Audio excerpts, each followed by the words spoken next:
So now you should be able to find it on YouTube. Okay, so the question is, what is this the link? Is this the live link that we're? Or YouTube? Yeah. Like, is this a shareable link that I can send over to everybody? It's already like it's I'm live not over here. sure. Try and Let's do it then. yeah, try and put that.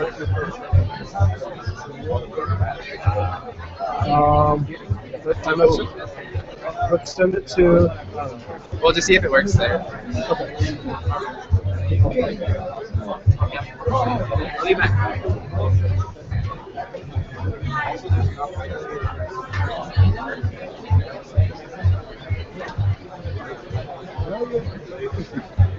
Where are you from, man?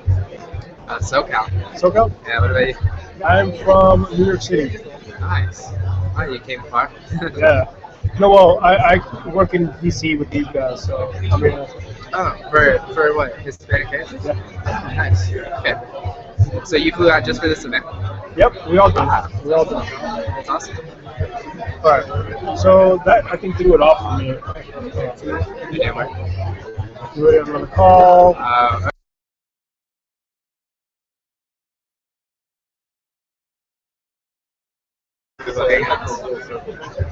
There should be one that says Thank you. So this is running live. Now, if it's streaming on YouTube, you should be able to find it on YouTube. I'm thinking about just sending this link to myself so I can test it on the computer, not 2 hours. But when you sent it, it took you off of the previous one. Right. So it's going to probably do that every single time. I'm wondering, can I open up email? Example, Andres won't mind, but I will use his Gmail. Okay. And I'll send it to us too, and then we can That's around. it. Yep. Okay. I'm just worried it'll kick us off every time we try to exit it. We can hope. We can hope. That's all we have. That's all we have right now. Break out the email. What do you need? Okay, so this is it's going. I just want to make sure that we can all see it. So I copied the link. I'm sending it to us really quickly. So you can scroll around. Yeah.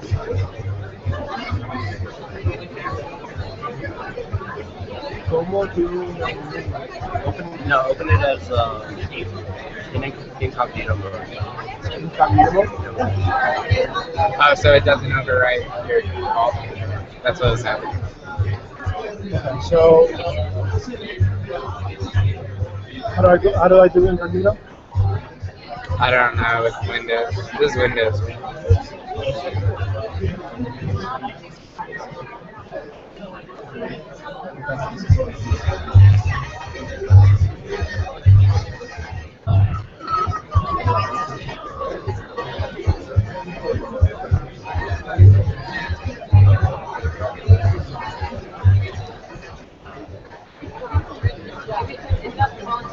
No idea.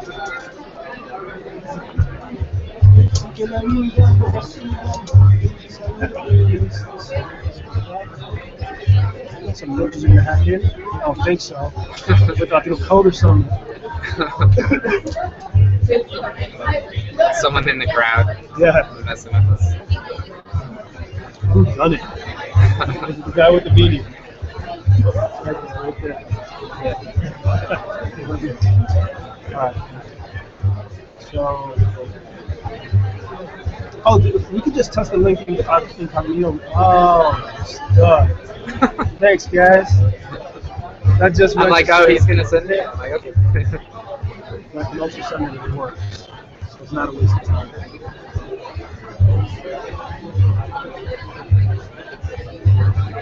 It's giving me jiggles. Why are you using it with Hangouts? It should be on YouTube, right? Yeah. Oh, it's on YouTube. Yeah. Where do you Oh, go? wait. It's also. So, anyways. Because you're in incognito. No. Because they're gonna tell you trying to join the conversation with Google Hangout. Okay, so how do I now So I find kind it? of did.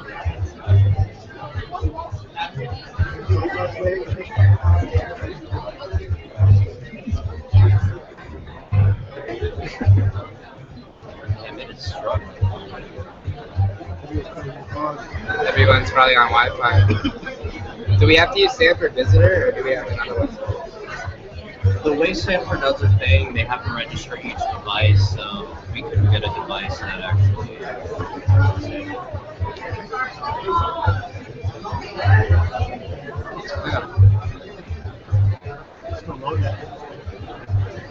The struggle continues. So how did you do it? Do you do it from Hangouts, or do you set it up here first? Set it up through YouTube, don't open up Hangouts. Oh, there you go. Right there, man. You are the main show right now. There's a 30-second lag, so. Oh, okay. That's cool. There we go, so it works. That reminds me of Scream. You guys seen Scream? Horror movie? Yeah. Horror movie Scream? You remember that part? The 30-second lag? Someone got killed because of this. But so it works. Sorry. I'm gonna go to the other room and try to sit up there. We did it. Yeah, we did it. Thanks, man. Yeah, thank you. Well, I wasn't much help, but I was support. Yeah, man. That's what we need. Hello, everybody. Good morning. How are you? Wonderful. Wonderful. Thank you. We're going to get started in about 5 minutes, so go ahead and finish each topic and do whatever you need to do. But please join us on Twitter and social media. Take it if you want to post anything. Our hashtag is Latino Voters. So go ahead and join the conversation, and we have 5 more minutes to start. So go ahead and do those things. Thank you.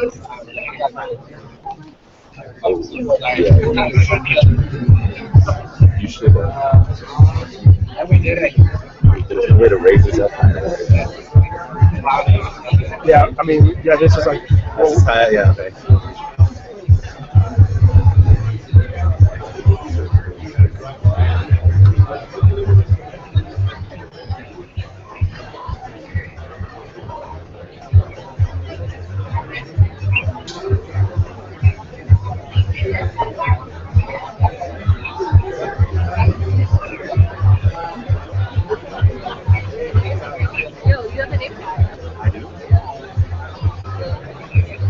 Nice to meet you in Nice to person. meet you. You remember me when we were hanging out? No, I don't remember. Well, it was the only person. Oh, I need to gather up as much staff as possible. Hey, how are you? Are you up here now? And we're still in. I'm still here, yeah. I'm still here. It's already. Are you excited? Nervous? A little nervous, yeah. Yeah, as much as you can. Are you trying to stay in the Bay Area? Yeah, I'm actually going to come back. It's incognito, so you just close the window. Oh, cool. Good job.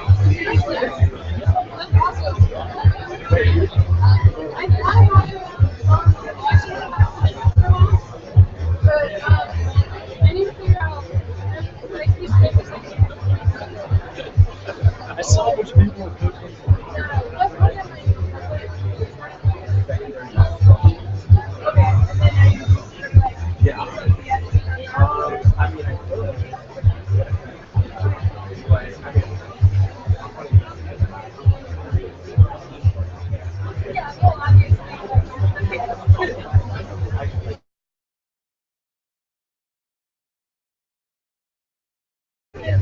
Hi, Sophia. The celebrity. There it is. Our celebrity.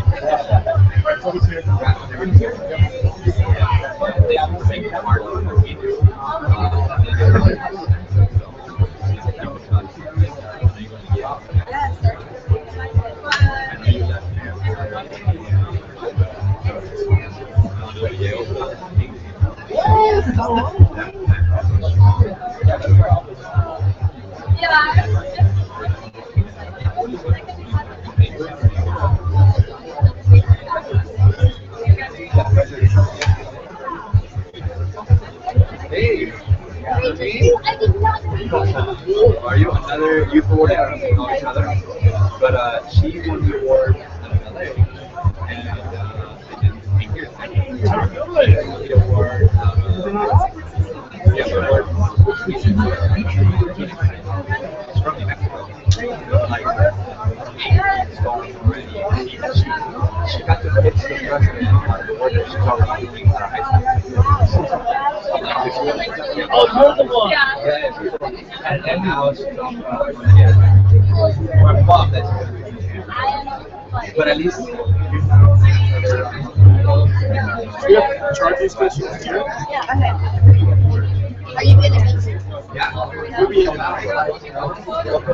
yeah, right. You'll regret it. He doesn't make mistakes, but if you look at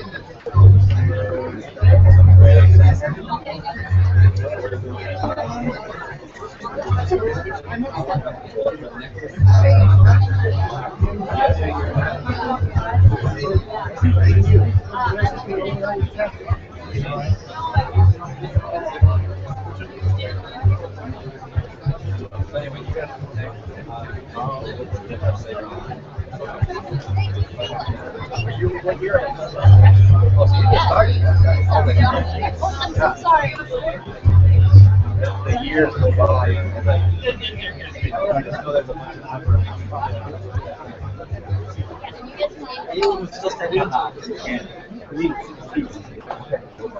All right, if we have everybody go ahead and take a seat now. We are about to get started. We have sitting in front.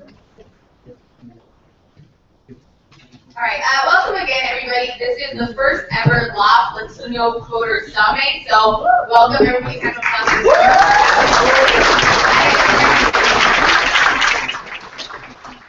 My name is Yana Marquez, and I'm your MC for today. I heard a little rumor going around that there are no Latino coders anywhere to be found. And I think that I'm glad to say that we proved them wrong today. I am so proud to stand in front of a room of you guys. I don't know if you guys know, but on average, only 3% of technical workers in the Silicon Valley are Hispanic. 3%. And I'm glad to see a room full of people that are trying to defy those statistics and improve those numbers. I'm also glad to say that as a girl from the 8th grade, when I'm from Watsonville, graduated in communication, and throughout the years helped host a lot of these events to get more minorities in tech. I am officially a web developer as of last month,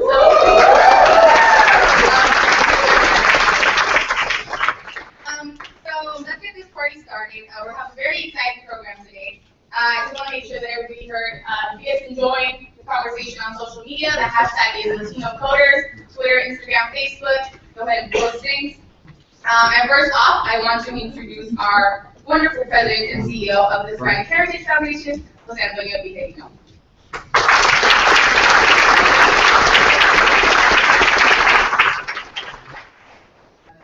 Traveled all over the country at one point doing these for our youth awards.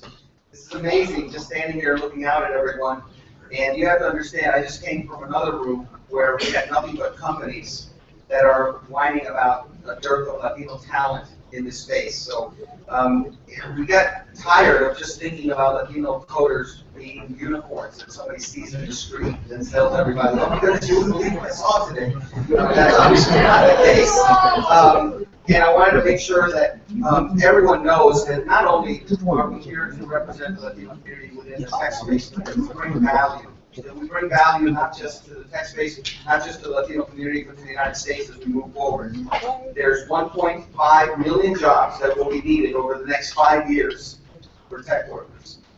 And right now, there's 500,000 jobs that no one's taking that are vacant.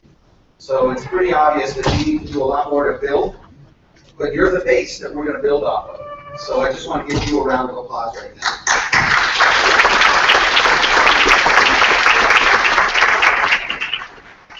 There's a whole lot of folks that I need to thank, the majority of this, but I want to start with my partner and my friend and blood Letha, so I want to bring up here with me. Really wanted to do this from many, many years ago, and we finally got it done. And he has been kind of a real injection and pulling into energy and pulling us into the space of tech. So through our LOFT program as chairman of my board, I just want to thank him for always having a vision and a need for this space. We always try to fill white holes, and he's done a great job of doing that and pulling us in certain directions. So thank you, Emmanuel.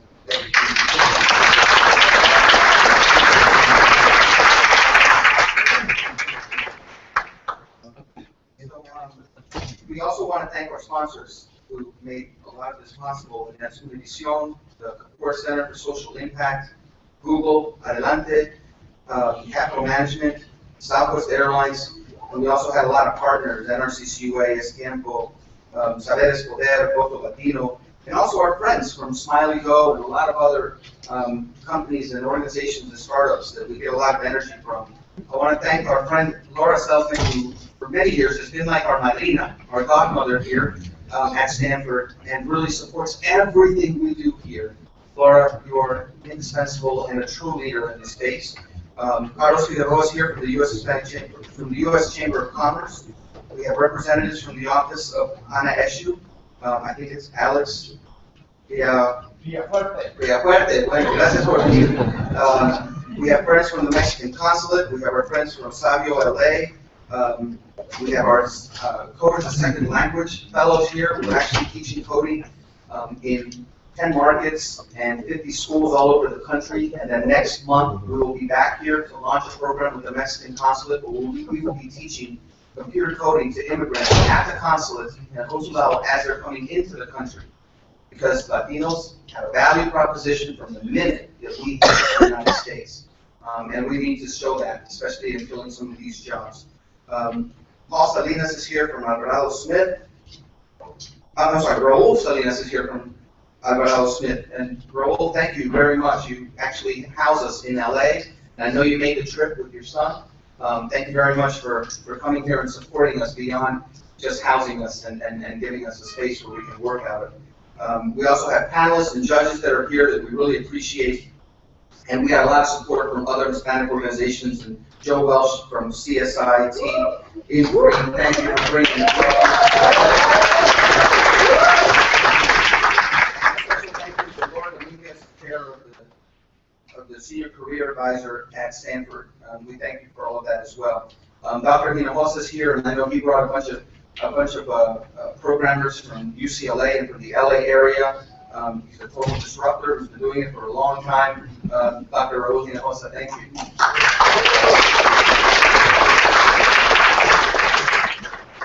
And I really want to single out the great work from our student leaders, Estefania and Dante, who had a tremendous role in all of this and making it happen. It's interesting because part of our strategy in getting people from all over the country to come here was to find influencers, and those there were no two bigger influencers than Estefania and Dante. You'll hear from them in a few minutes. And I also wanted to thank our man, Utikio Chapa, who I believe is here, who is with the Stanford Business School, but is always our champion and our LOFT lead in the technology space. So with that, I'll turn it back over to Deanna, and thank you very much for hosting us.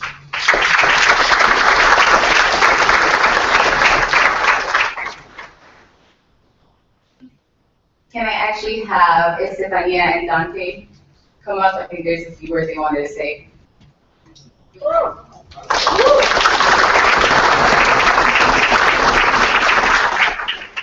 Good morning, everyone. Hello, world. Hola, mundo. ¿Cómo están? I can hear you. ¿Cómo están? Yeah. There we go. Welcome to the first ever Latino Coder Summit. I'm really excited to be here in front of more than 200 computer scientists, professionals, coders, programmers. Thank you so much for being here. My name is Dante Alvarado Leon, and I am a student at UC Berkeley. I'm pursuing a double in business and computer science. And like many of you are, I'm trilingual. I speak Spanish, English, and code. How many of you are trilingual? Raise your hand. That's high. See, that's awesome. That's awesome. Thank you so much for being here. And then I would like to introduce to all of you to Estefania Ortiz. Hi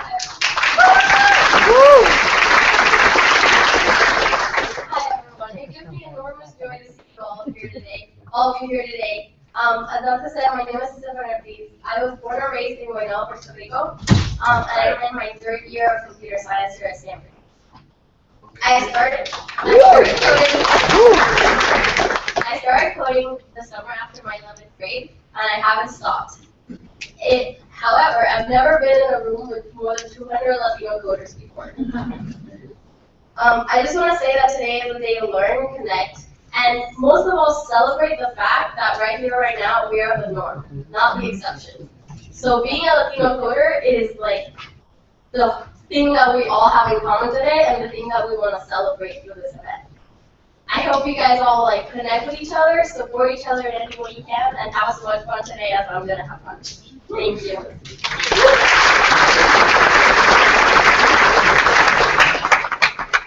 Thank you. It's awesome to see so much energy, young people.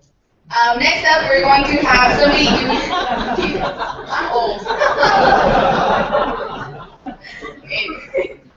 Next up, somebody you just met shortly, but I think he has a few words that he wants to share with you. Mr. Linguist, you want to come up?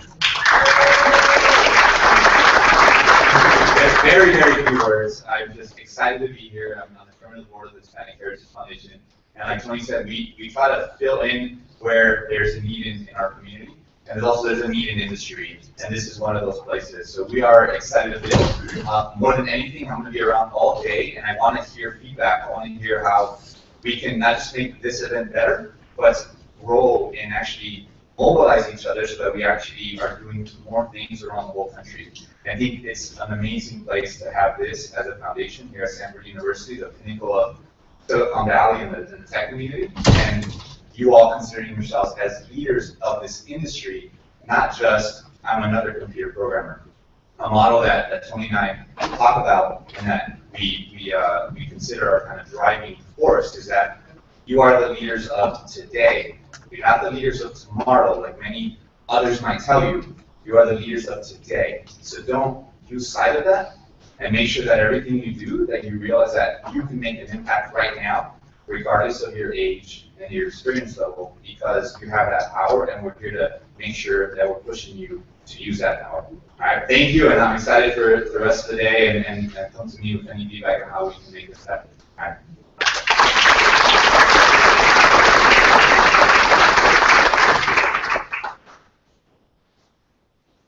You guys heard him, but really take the chance to afterwards get to introduce yourself. Just come talk to him. He's very easy to talk to. Also talk to the two student organizers who put this all together. It's a great opportunity. And now we are going to introduce a very special guest and our keynote speaker, Dr. Monica Martinez Canales, who's a principal engineer at Intel Corporation. She joined Intel in 2008, leading strategic initiatives in validation, business intelligence, and analytics programs within the platform validation engineering group. Her work on dynamic risk-based resource allocation strategies enabled the completion of post-silicon validation of fourth-generation Intel CPU family of products, including a market-responsive, ultra-low power derivative. Her current focus is on cloud back-end research and development to accelerate scientific and technological big data efforts, including health and life sciences. She earned a PhD in computation and applied mathematics from Rice University, and also a BS in mathematics from Stanford University. So let's give her a warm round of applause.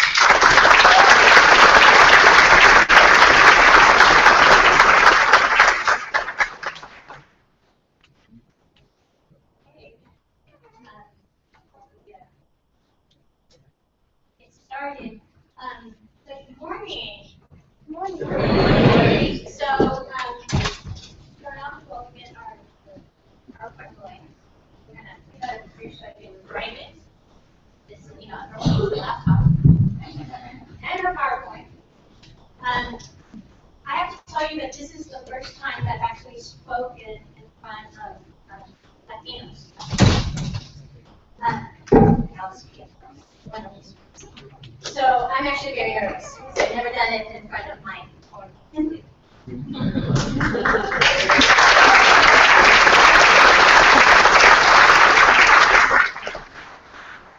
Alright, so Alberto asked me to talk about my career path, my journey, and he wanted me to talk a little bit about the projects that I'm most proud of, and give you some trends in big data that I look at. So to do that, let me first tell you where I work.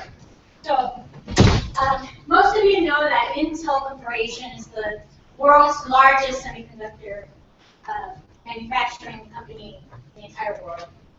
We have 7 fabrication facilities across the world and 3 assembly test sites, mostly in Asia.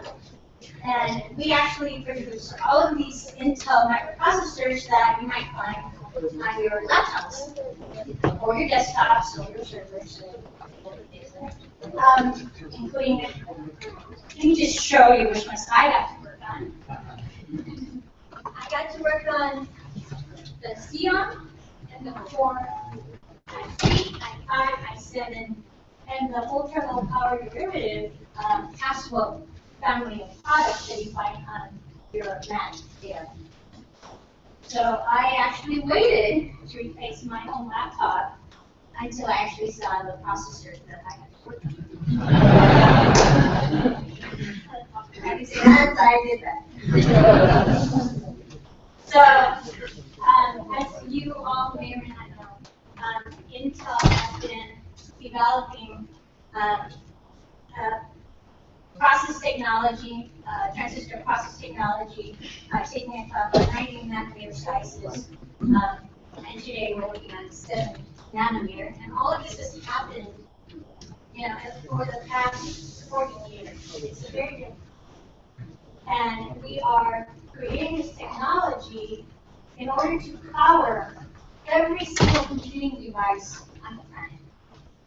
In 2008, actually, one of Intel's visions was to empower every individual on this planet. Every individual. That's 7 billion people. That's a lot of impact. And the only way we're going to be able to do that, we realize, is if we have more computing technologies and more computing education in the entire world. So, how did I end with that Intel? Which uses data and analytics to transform industries to create new ones, to run the backbone of Google, Amazon, LinkedIn, Facebook, and many others. Well, I was enticed by a simple principle, and that was that, we're in the cusp of developing and bringing chaos toward this new buzz term that you've heard about the Internet of Things, wearables. That you probably have, my children in front of me here are actually mobile devices that I'm wearing, one of our business watches, to track my activity, remind me that I need to go walk 10,000 steps every day to make up feet. All of that has generating data that has to flow through all of our networks, our gateways, our entire communications infrastructure, and eventually land in a data center or cloud in order to power the computing ability required to deliver the cool services and apps that you're so familiar with, including a lot of the games that my children use on their phones. So IDC, one of our market firms that we use, actually forecasted that there would be 50 billion devices, capital B, devices by the year 2020. And it was funny, it was that 2 years ago they were forecasting 35 zettabytes of data being produced by those devices by the year 2020. In their most recent forecast, they're like, oh, we completely undershot it. It's actually 44 zettabytes. And I think that they're still undershooting it. So how can a person be enticed to work with a company like that? So let me tell you.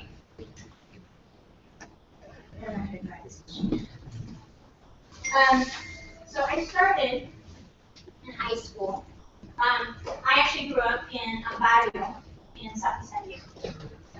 And I actually learned how to program back in BASIC, which a lot of people don't know anymore. That's how old I am. And eventually learned Fortran. And I actually, on my own initiative, applied and got a summer program internship at UC San Diego. So actually I got to get on a bus very early in the morning at 6 o'clock.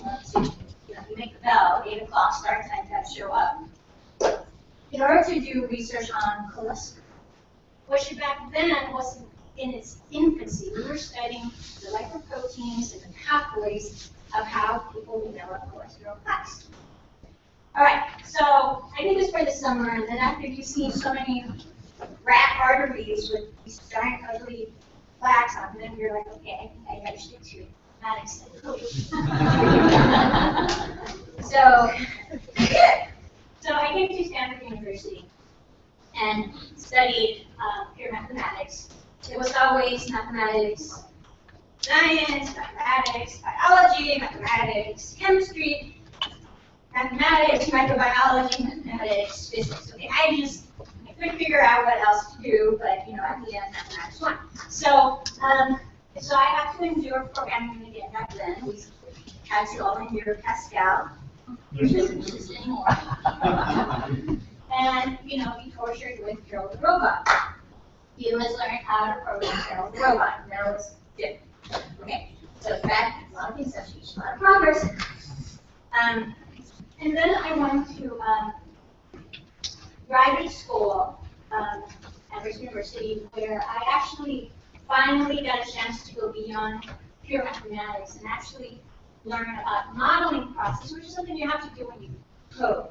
You have to model something to represent what it is we want out of it. And I actually focused on environmental sciences, so specifically in ocean modeling. So there you get to see a grid of Gulf of Mexico. I did a lot of grids of Gulf of Mexico. I know that area more really well. And learning how to program, not just in Fortran, I did a little bit of C actually, but actually learning how to run the first supercomputers at that time. So the Cray YMP was one of the supercomputers that we actually got exposed to. The IBM SP2, and these are like, you gotta look it up, Wikipedia, open history, things that don't exist anymore.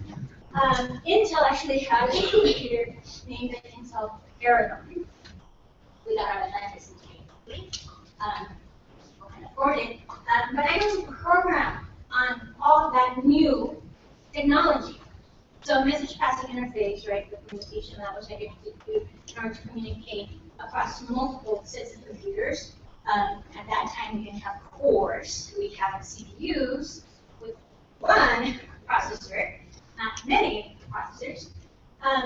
So I actually got a really good sense of what the technology was. A lot of really enriching computer science. To do something like this, you actually have to know a significant amount of computer science to make composition. You have to know about caching. Back before we had L1, L2, L3 cache. I'm dating myself. And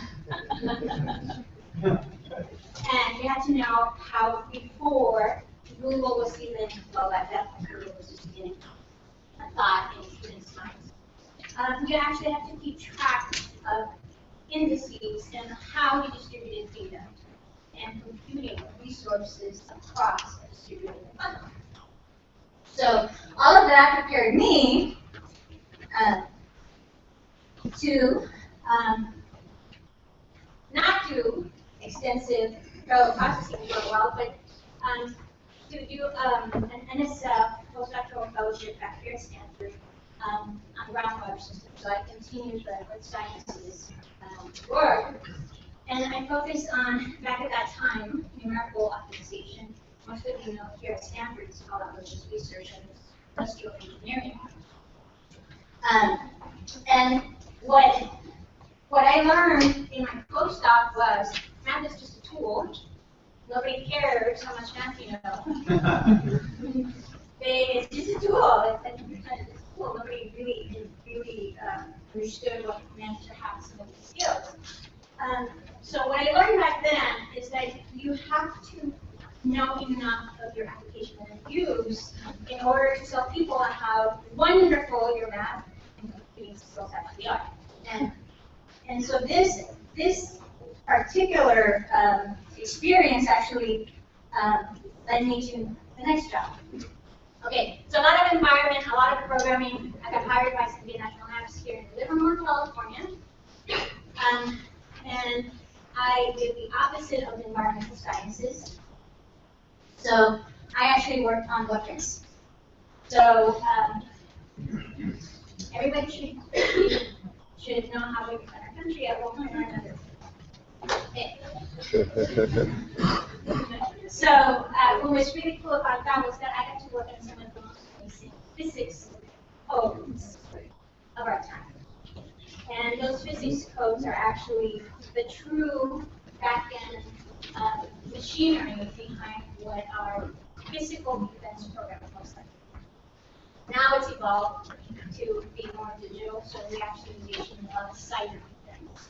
And if you've actually listened to, had a chance, I think you or Google it and YouTube, Hillary Clinton talk about the cyber defense strategy that she set forth while she was at the State Department. You will see that this work that I was doing back then was actually a deterrent. You know, if all else fails, consequences will happen. So what was interesting about this time is that we were doing a lot of heavy simulation, and when you code, you do a lot of that. We get an appreciation for a lot of data, a lot of compute power, a lot of supercomputers and big data platforms, which then enabled me, to be hired by Intel Corporation to help them do validation and testing their processors. So validation testing means that you have to test that the design actually works. Okay. So for some of our processors, our servers have 7 billion transistors. One for every person on Earth. So if you can actually test all the possibilities, all the 0 1s for every one of those transistors, you would not live to see the end of that validation testing. So clearly they needed some mathematics, some reading skills, statistics to actually help them do this validation testing so that you actually got to see the answer before your big customers like Apple and Lenovo and Microsoft will have it. So, which brings me to what I'm doing now, having delivered on the Haswell family of products. I'm now working on the next frontier, which is really accelerating personalized care through big data technology, which a lot of you have heard President Obama back in January, I believe, actually kick off a new initiative on precision medicine. And that's what I'm working on now. So, what does that mean for a company like Intel, a microprocessor company? And why would they be interested in healthcare? In order to deliver personal care to you, personalized to you, and your specific biology, it means that we actually have to take samples from you, process them on a biological machine, with computing resources, which means that they need processors, microprocessors to actually compute. Taking that blood sample and then analyzing them, then kicks off an entire chain of reactions of additional analytics that have to be applied to that interpretation of that blood sample in order to figure out, hey, not just your blood type, what's your DNA? What is the specific gene variants that you carry in your bloodline? What are proteins and your molecular receptors? And then, once we finally know what's going on with you, and hopefully we'll have some good seeds, but hopefully, but if you do, we actually have to then kick off a search through all of the published literature across every single hospital and medical institute in the world to figure out, has anybody else, any other physician and doctor seen someone like you? And if they have, well, what's the medical protocol that they use to treat you? And if they have positive and negative results, you would like to know what those are so that you, as a doctor, can give the best results to the patient. So this is why Intel is in this area, and this is why I'm working in this area. It's a lot of data, and it's a lot of computing.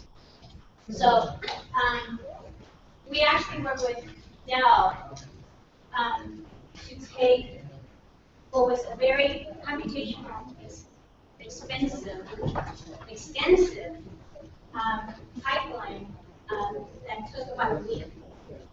And that's just the pipeline. That's, that's after you let the blood sample down to the lab back later. Just that one complete pipeline, 7 days a week, 30 minutes, 4 hours, half a day. There's other things that I have up there.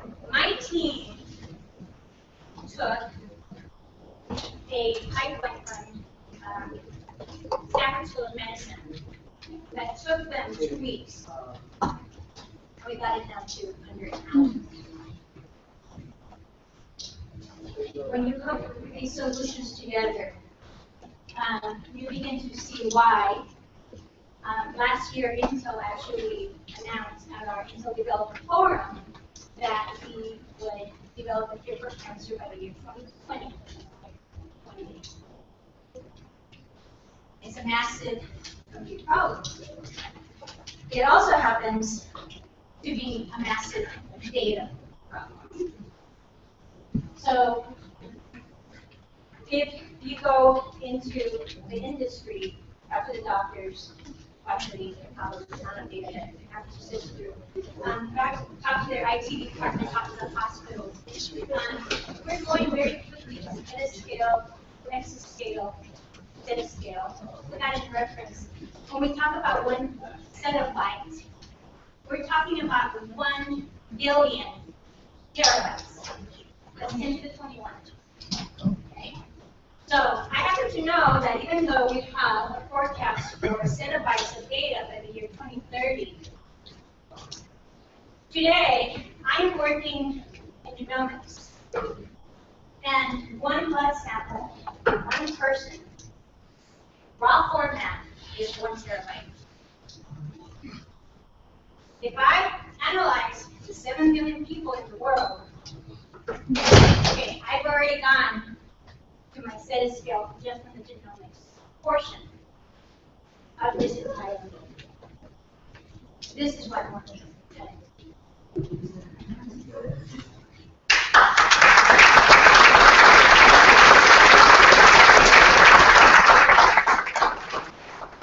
All right, so big data leads data scientists.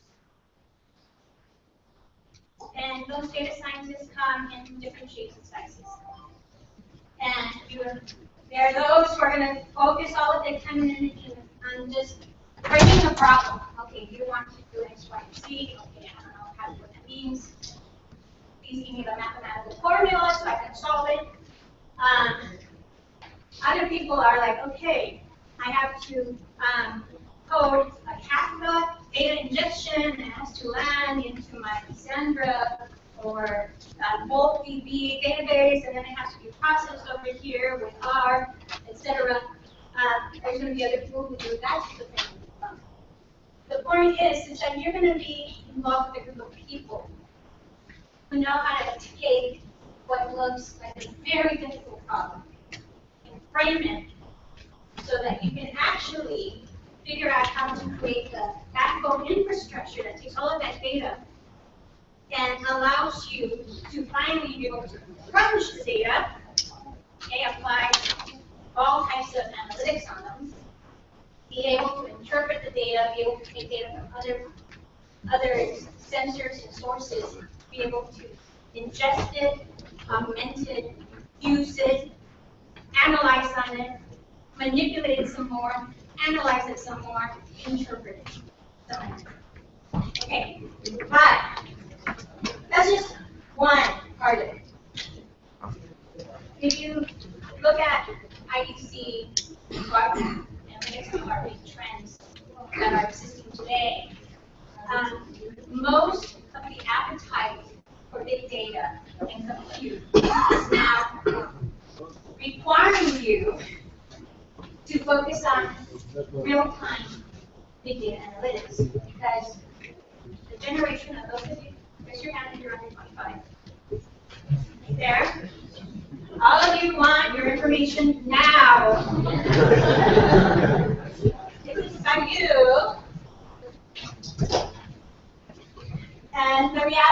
is that we actually needed the answer yesterday. Right?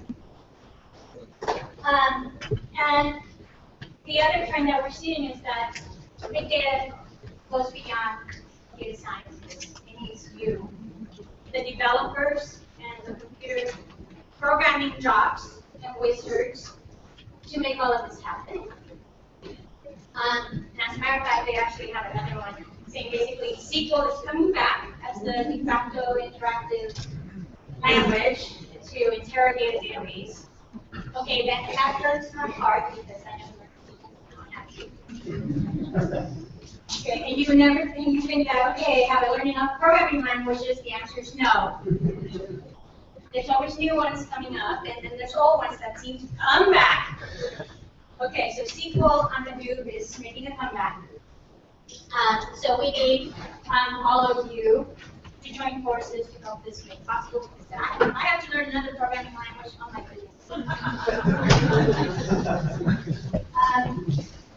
And of course, you have to be very good at visualization. You understand the meaning of your compute, your big data, and your capabilities, unless you can visualize what it is that you did. That's great. Most people are going to start using, their bullet point there, are going to start using analytics to make decisions. So those of you who are engaged in decision sciences, operations research, condition frontiers, portfolio optimization, options and derivatives, this is your domain. So industrial engineering is making a comeback. So that's what that means. And we're beginning to see, thanks to Google papers, a lot more interest in deep learning. So machine learning is here to stay. Okay, back then, we called it adaptive methods. It was clear that it was a machine learning problem, because you wouldn't use a machine to actually do this. But deep learning is now becoming a de facto tool in your toolbox. So when you get a chance, go on Coursera, audience and courses here at Stanford or across the bay, and really learn about deep learning. And finally, the thing that I have to say, or else my boss will be very happy, is that a lot of this is going to happen in the cloud, which is where I am. The mystical cloud. It's really data centers connected together, distributing data and compute across multiple geographies. And the technology used to develop that is pretty awesome, and it's really awesome to be part of that. So, my final thought to you in my this morning, and I didn't get a chance to tell you a lot of things that I would love to, I'm capturing it inside. You are part of a really talented group of individuals who have the skills like you. And we as Latinos, we're very humble when we go out to the world to represent ourselves and our skills, because we assume that other people have the same skills and have the exact same way of thinking as we do. It does not even become a thought that other people are not as capable, as talented, as skilled as we are.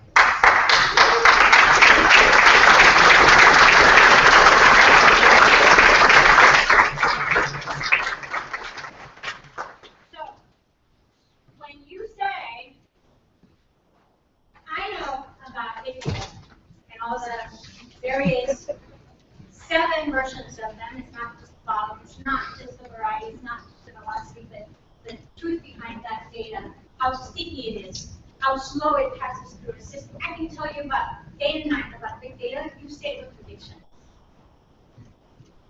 If you know analytics, dude, I can describe to you all day what that data says. What you actually need is diagnostic and prediction capabilities in your big data platform or in your app capabilities, you stay with prediction. And then you say, I want to go beyond that. I want to tell you what the right thing to do is. That's where prescriptive analytics. And you who have been trained with that, you say it with prediction. Because the number of people that have these skills is actually very small. And you in this room actually hold those skills. Because corporations like Intel actually need you in order to make the transformations that we're trying to make in the world. And then the longer talk, I will tell you about our works with Dodd-Frank's bill in conflict-free minerals. We're changing agriculture supply chains in order to respect that policy change, but as well as to enforce human rights. To prevent slavery in mines that we use to extract ore of the different elements that we are going to use and put in your laptops. Okay, and it's all it takes is conviction. Okay, so I'm not giving you the full aspect of everything that you're capable of doing, but I'm here telling you, I'm working for a 100,000 size company that develops most of the microprocessors that exist in all computing technology, that you actually have the power in your computers to transform the world in the way you want to see it.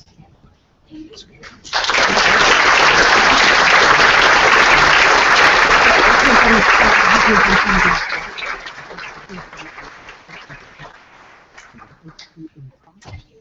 My final word is have fun today and take a lot of memories with you. Because I can't wait to hear them. Thank you.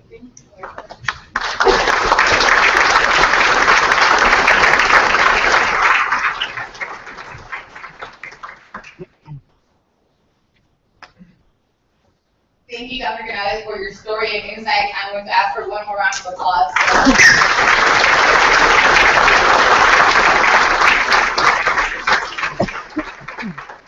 And now it's time to move on to the next portion of our program and what everybody's looking forward to is our workshop. So does everybody have a name tag? On your name tag, at the very bottom, there's two letters, A, B, C, or D, or and B. And that's the first letter is the first workshop that you're going to be at. Workshop A is iOS development with Anito Campos, and that's going to be in the McKenzie room, which our volunteers will direct you to, so just listen for your room and workshop. If you are B, it's growth hacking with Andre Deshaun Woodley, Y2E2 room. You are C, that's data processing in the basement of this building with Luis Fernando de Pombo, and D, technical interviews with Code 2040 in room 305, which is just down the hall. So know what your workshop is. Don't have volunteers. Volunteers, can you raise your hand for our volunteers? Hi, are they outside? Our volunteer will be right outside, so just know what letter you are, and they will direct you towards the correct room. So if you guys, before we go out there, just remember to take pictures and post any information that you find out with the iOS is in this room, so this room, if you are a workshop A, you can just stay in this room for now. Otherwise, you can head out there, volunteers are right out there to help you out. Thank you very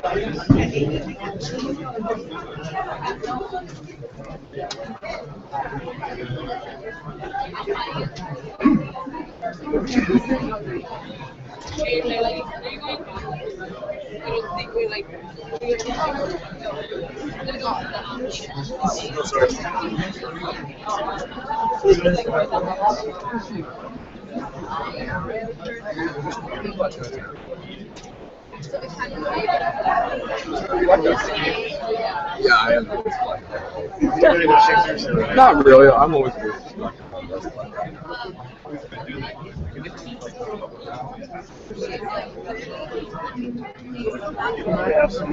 Yeah, go back. Oh, you don't.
I won't do it again. I will grab it.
Oh my We're going to get started with the iOS workshop. For more the iOS workshop, you are in here.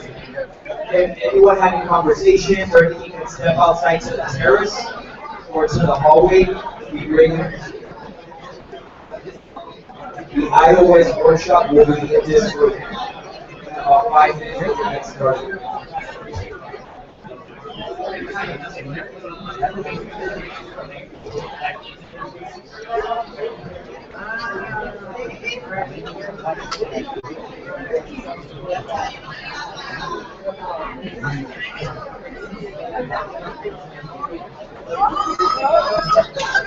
Folks, can I have your attention, please? If you are here for the iOS workshop, please have a seat.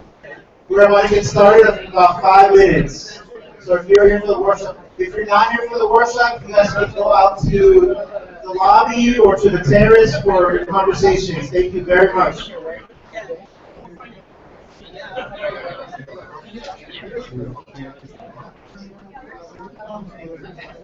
Students, if you're taking the iOS workshop, get a little bit closer. Don't be scared. Come on. What's up here?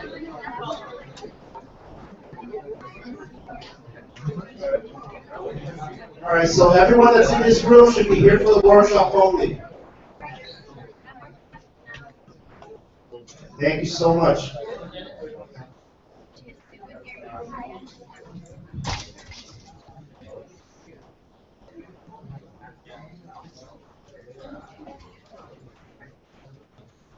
Testing, testing.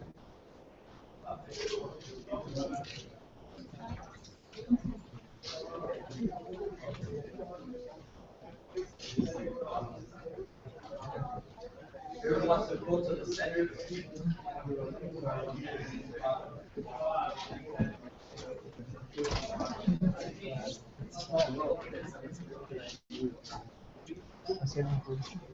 Finally, team. Hi. Good to see you.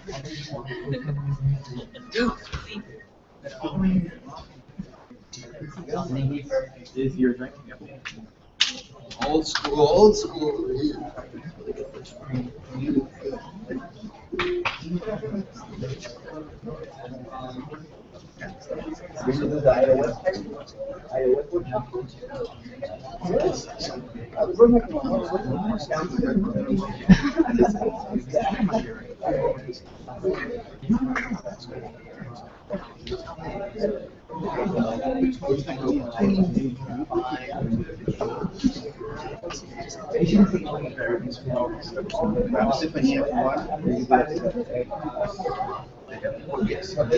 This is tree. I've seen some plants.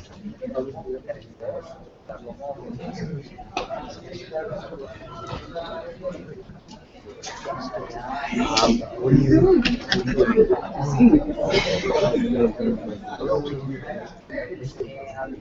Whenever you're ready. Hey, we're just waiting on a whiteboard to show up.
Ya, o sea, el otro.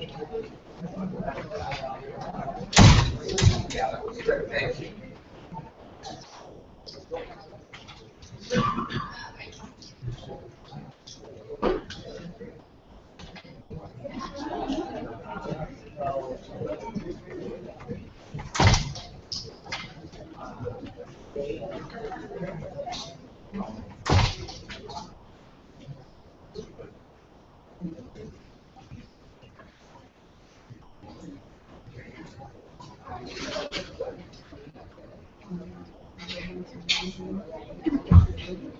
Sweet. Well, good morning. Welcome.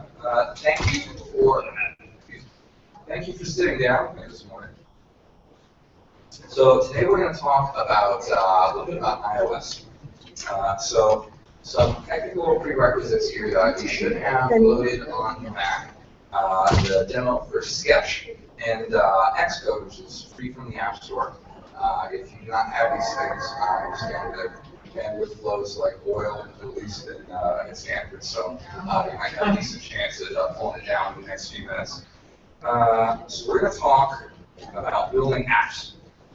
Before that, I want to talk to you about Pocket, because your Pocket has more computing power than 99% of humans in all the history of the world could even imagine, much less access. You're in an incredibly privileged position in the history of human development, just with what you can pull out of your pocket today. And that's even if you've got a mobile phone. Your Pocket has more computing power than any individual had in the 20th century. And that's not even a good bit. The good bit is that that computing power is connected all day long to a global communication. And that's great. Because what that means is that you can build software for your Pocket that can allow you to solve more problems than you can probably sit down and just run on access. So I want to get you excited today to tackle iOS. And I want to make it so that you're not afraid of playing around in it.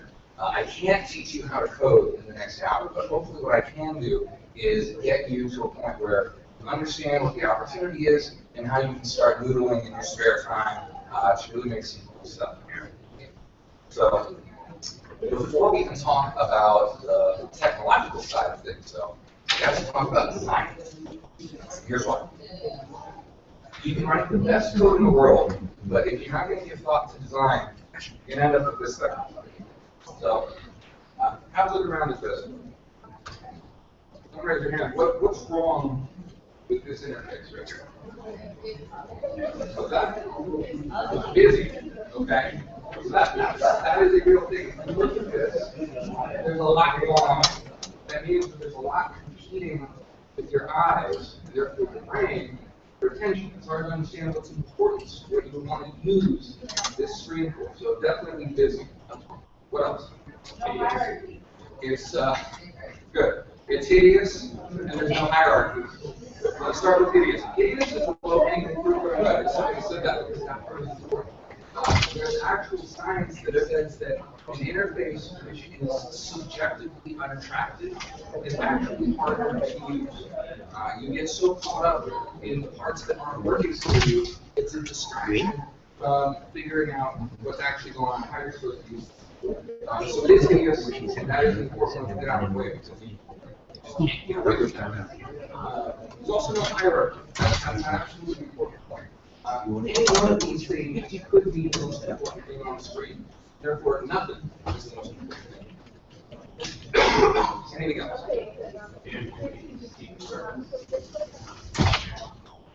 So it feels opaque to you. Why? There's just so much what it does. I see it saying something. Yeah. What does it say? Entirely unfair. And this is not to pick on this piece of software. Somebody worked very hard on this, but the important point to note here is that yes, this thing is actually hard to understand because all of this text it's jumbled around, and so there is not one piece of it that gives you a clear direction for how you should actually use this app. So, there are problems with playing. Anyone else? Anyone else?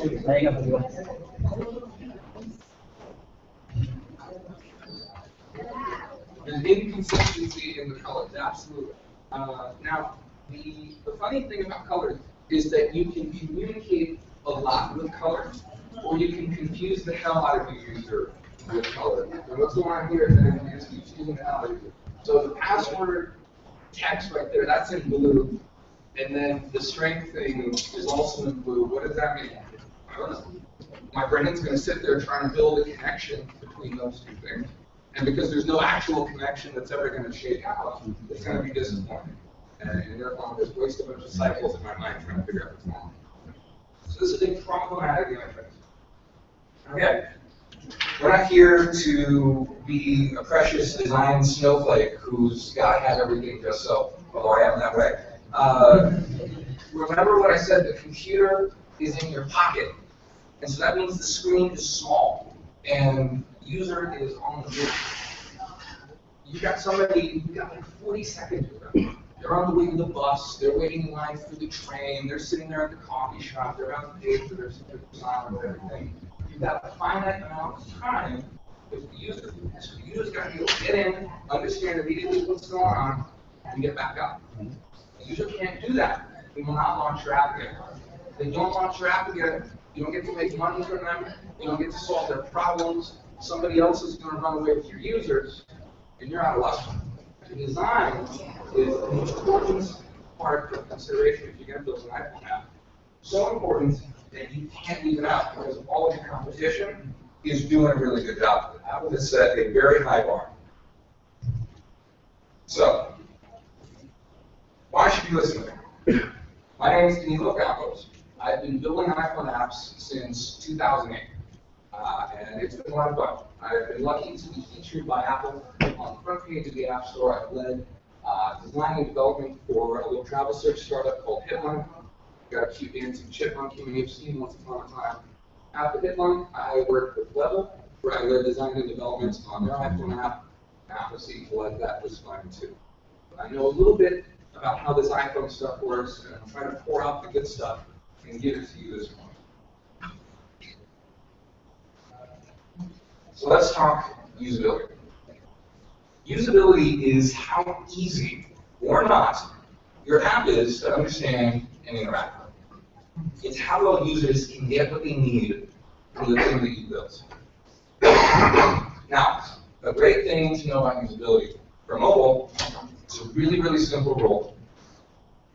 Bigger is easier. Let's walk through this. The shape on the left right here is smaller than the shape on the right. Why does that matter? Think about it just from a raw numbers perspective, without getting into the subjective piece of how things look and make you feel emotionally. Just think about the numbers. This is 1% of the screen, which means that if you're touching the screen, there's only 1% of it that can actually correspond to the shape.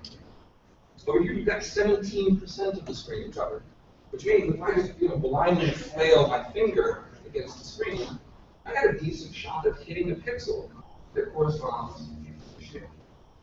Now, what does that mean?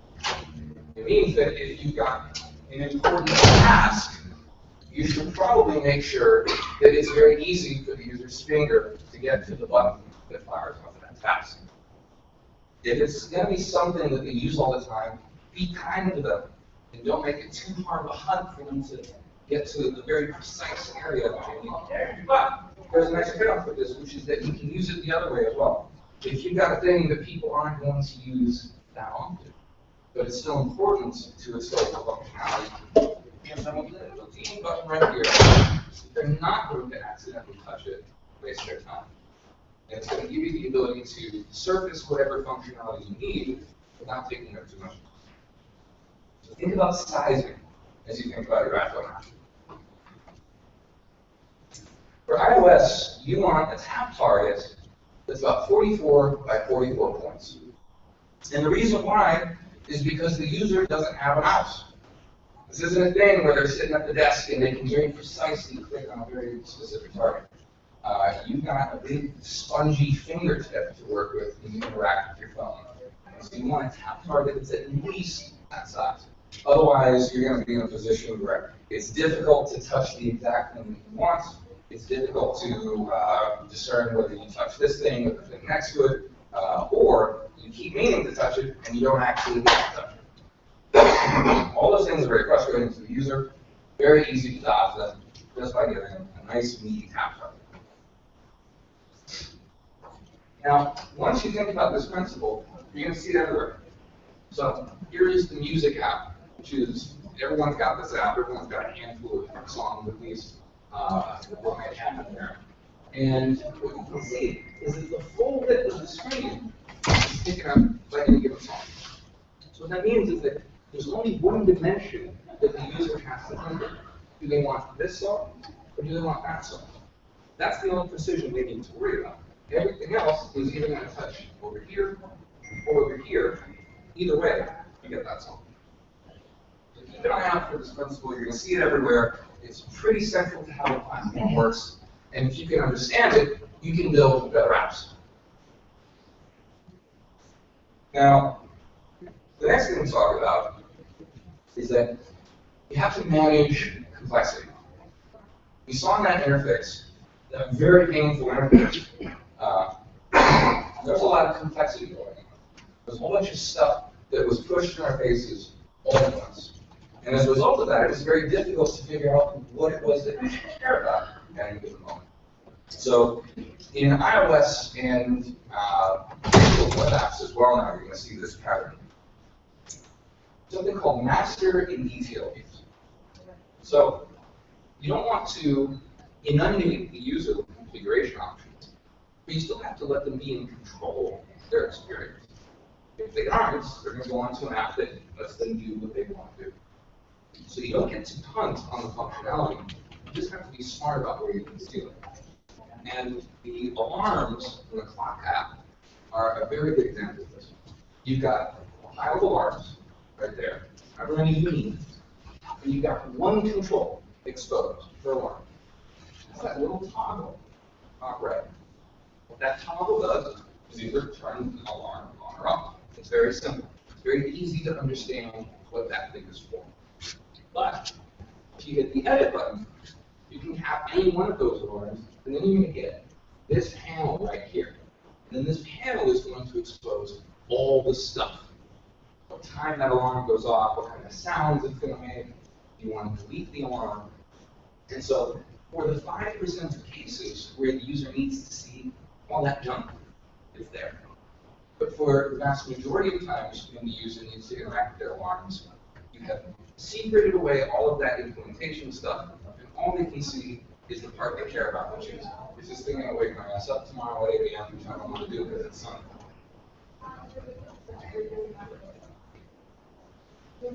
So, let's do a little activity. Let's sketch an app together. Now, this is Silicon Valley, and so absurd apps are the ones that are going to make money. So let's hear some ideas for a goofy app. Burrito copters, whatever you want. Anybody? Vespa taxi service. Okay, that's fantastic. So we've got a Vespa taxi service. So the first thing that we're going to care about with the Vespa taxi service is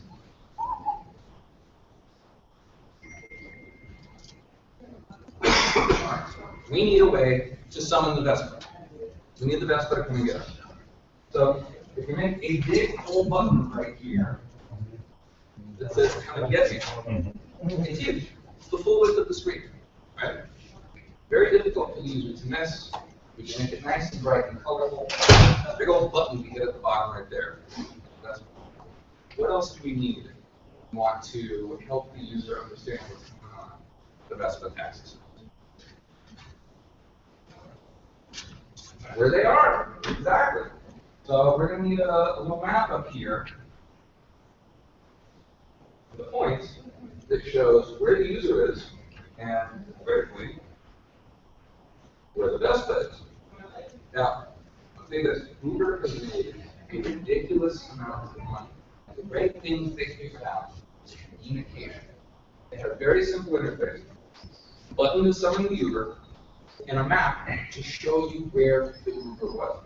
This was a totally San Francisco problem. The issue was San Francisco had this crappy taxi service, and you never knew where the taxi was, if they were ever going to come to you, whatever. Uber understood that if they could just communicate what was going on with your impending ride, that you would feel more confident, and that you would be more likely to engage in the future because you knew exactly what was going on. So, with these two pieces, our interface for the Vespa taxi service is coming together very nicely. What else would we need for a Vespa taxi service?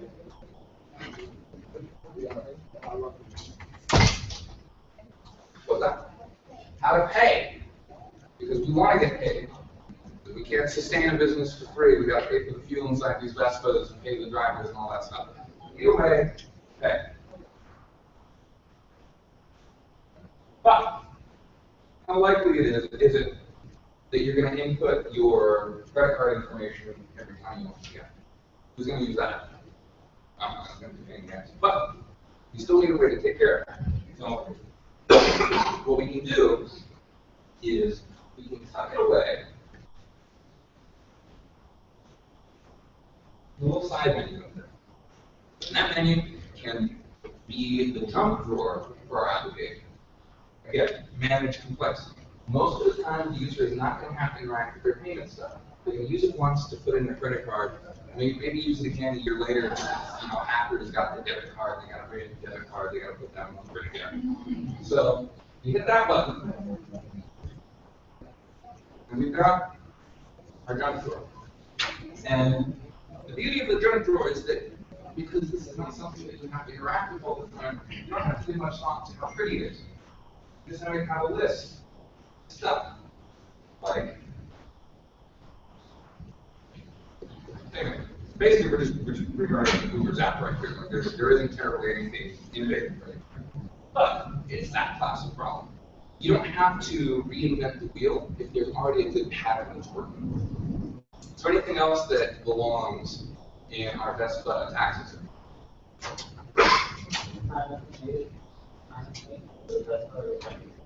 When is the Vespa going to come? Where do you think a good spot would be to include that data? Sure. So we could say 5 minutes ago. Got a little bit of information to keep you clued in to what's going on. It doesn't dominate the view, but it gives supplemental information to let you understand if this is like 5 miles away or a couple of blocks. That's definitely important. Anything else that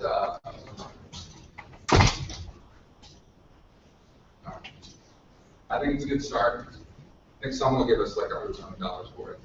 But now, we started on the whiteboard. The whiteboard is great, because the whiteboard is infectious. If we decide that we hate some part of our design, if we decide that we want to get really fancy, so I can paint it, then it's fine. Put it away. Not attached. Whiteboard is cool. Paper is really good. Paper is the big old thick Sharpie. Is a great way to do this part of the exercise, because what you want to do is get the idea out on paper without getting too attached to it. Then you can go through a few cycles of saying, okay, well, I can put the button down here. I want to do the 5-minute thing over there. I want to put it in a little decoration on the map. You do a few cycles of this, where it goes quickly. It doesn't take you, it doesn't break your heart if you throw it away and toss it into the can, because you didn't put that much time into it.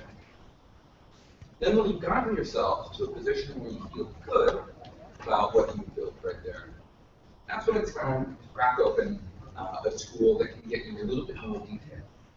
And for that, I like to use a little something called Sketch. I'm going to show you right now a little bit about how that works. Okay. Going to general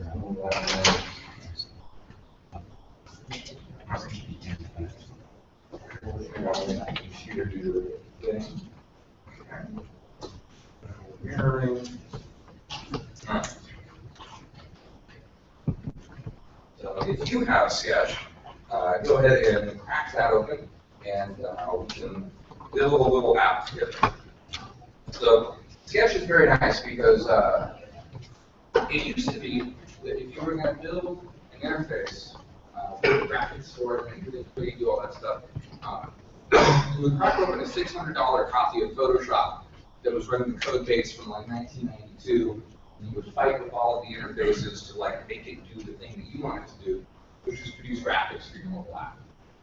Sketch is a lovely tool for interface designers and anyone who wants to make cool stuff for an iPhone, because it was built very recently, and it's specifically optimized for a mobile design workflow.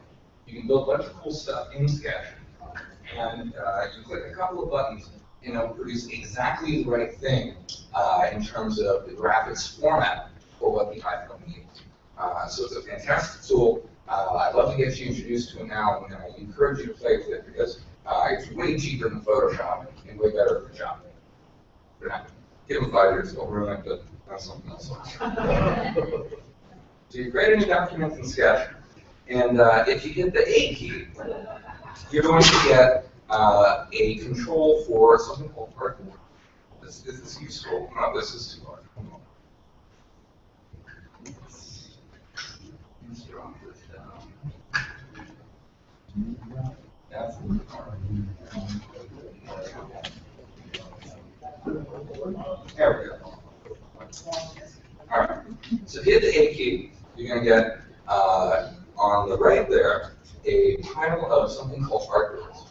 And what artboards are workspaces inside which you can do your stuff. The artboards can be set to specific dimensions to match the screen. If you've ever worked inside of Illustrator, it's a very similar concept.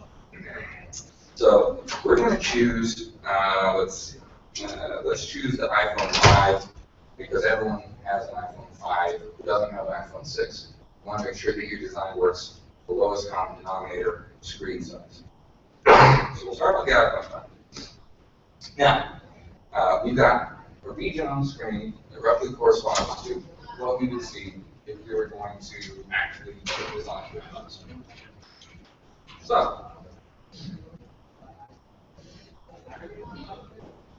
first thing we had going on was we had a button to summon our friend, the best one.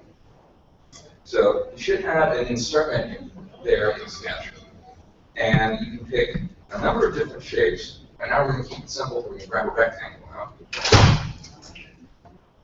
So we can draw a rectangle at the bottom of the screen. Now, when you have any one of these shapes selected, you're going to get a palette of different controls on the right-hand side here. Now, the first thing we want to do, we can change the fill of our rectangle to something a little bit more useful. Maybe make it a rich red. And red is kind of angry, so maybe a nice rich blue. So now we have a button that we can use to summon our best friend. But we don't know that yet. The button hasn't been clicked. So there's an option for text. And you can also hit the T key. And then you drag out a little box right here. And you can type some text in. So say summon our best friend. Now this text works just like text in any other app. So you can set alignment the same way. Nothing too crazy there. You can change the font using this palette, change the sizing, and do all the stuff you're used to doing with text. All right. So now we've got our button. Now, what we want to do is grab a little bit of a region on top to represent our map. Now, we're just doing a rough mock here, so we don't have to get into anything very carefully detailed. If we do another rectangle, fill in a region on the screen here to represent our map. If you really want to be fancy, you can have a little annotation that makes clear to later viewers of this wireframe what it is. We've got one more element to think about here, but our control to access the junk drawer where we keep payment stuff, all that kind of thing. We have one more rectangle.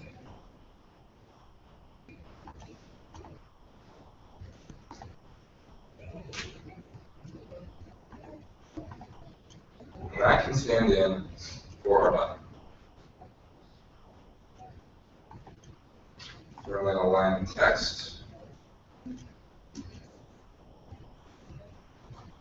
Talk about where our That's what it is. And voila, we have a light mock-up of everything. That didn't take it. Now, if we wanted to, we can add embellishments, like we could go and find a very nice screenshot of an app and drop that in. If we want to experiment with different styles for our button, we can start to move away from that. But the basics of this came together very quickly. Now, one of the most important things I learned early on is that pre-production is the most important step. The more you understand your app here, and out here, and up here, the less pain you're going to be in later as you have to build it. Because writing code is wildly expensive in terms of time, in terms of mental effort, and potentially in terms of actual money if you're not the one who's doing the coding. So as much as you can understand your app up front, you build something that looks good, or you even open your code editor, better off you're going to be. Now, I'm going to take a few minutes. You got some pencil and paper. If you've got Sketch open on your computer, whatever you like to do, take a few minutes and come up with a really stupid app idea and sketch it out a little bit. Raise a hand if I can offer any help or guidance. And after that, we'll go from there. About 10 minutes for that.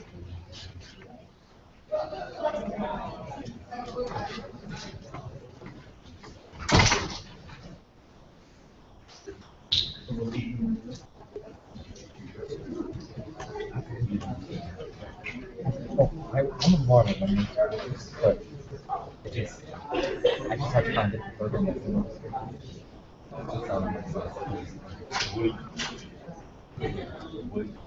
Oh, your way forward also if I can work that.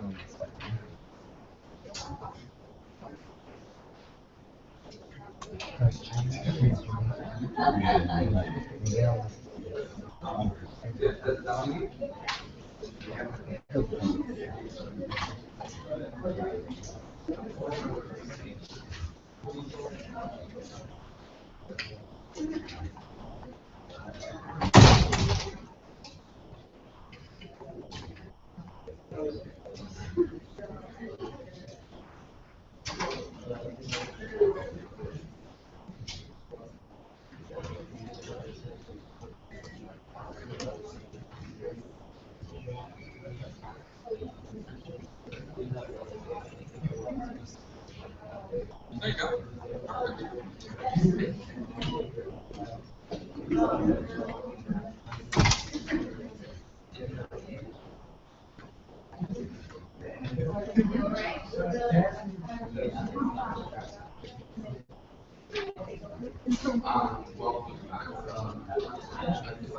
So, at any given moment, you can be careful.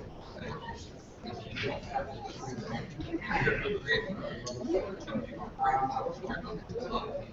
so you launch the app and that would be a good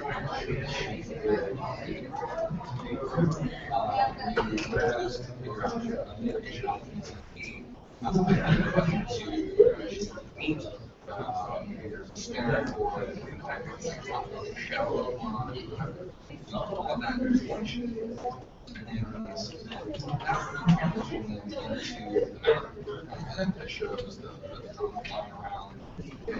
Maybe you can from the drone so you can see it. Because the user wants it, you can probably find it.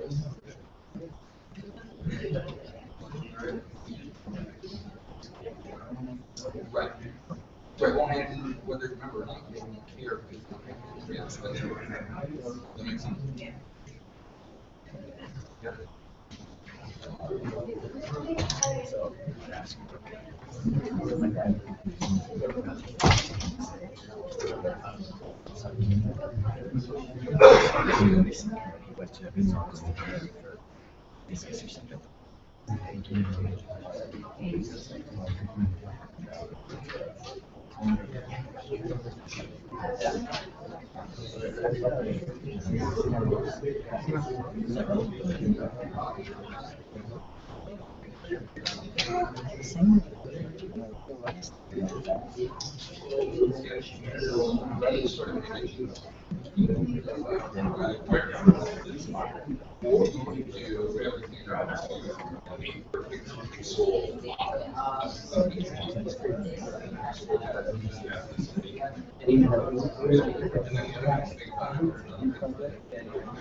Get some more.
Cool idea.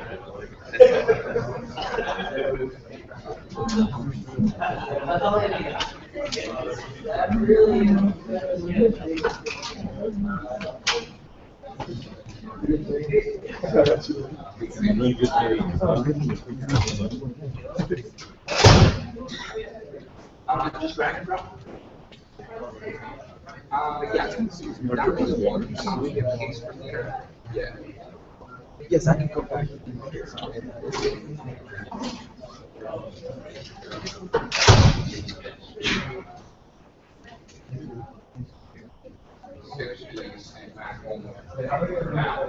Maybe look at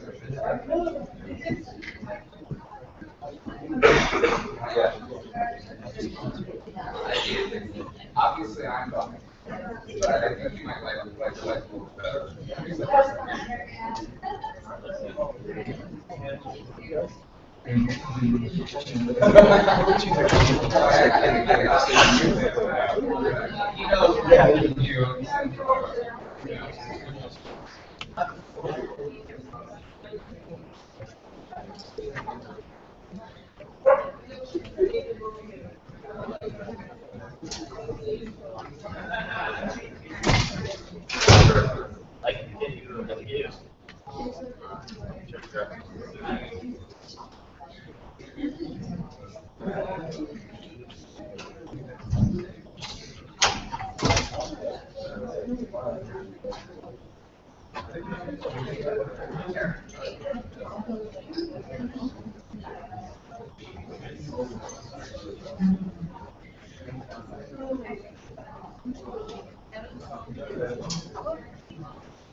Yeah, let's grab a screenshot.